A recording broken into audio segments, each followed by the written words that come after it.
Bencana kabut asap yang melanda Kota Palembang menjadi perhatian serius semua pihak, terutama pemerintah Kota Palembang, di mana pada Jumat 13 September 2019, Wakil Wali Kota Palembang memanggil para kepala OPD di lingkungan pemerintah Kota Palembang untuk melaksanakan rapat penanggulangan dampak kabut asap di ruang kerja Wakil Wali Kota Palembang.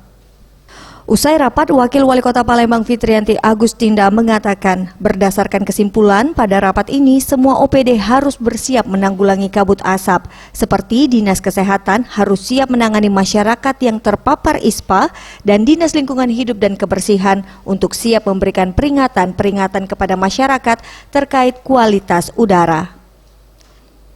Sementara untuk hal lainnya, pada rapat ini juga telah disepakati jika jam masuk sekolah akan dimundurkan. Jika biasanya jam masuk sekolah pukul 6.40 pagi akan diubah ke pukul 8 pagi selama kabut asap ini berlangsung di Kota Palembang.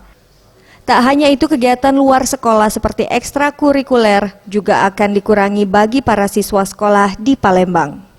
Dan kita sudah sepakat bahwa nanti anak-anak akan kita masukkan sekolah mungkin agak lebih siang dari biasanya. Kalau biasanya sekitar jam 6 sekian, mungkin sekitar jam 8. Bahkan kita akan mengurangi kegiatan-kegiatan yang sifatnya di luar, ekstrakurikuler. Jadi anak-anak memang betul-betul aktivitasnya di dalam saja, di dalam ruangan. Tim Liputan Sriwijaya TV.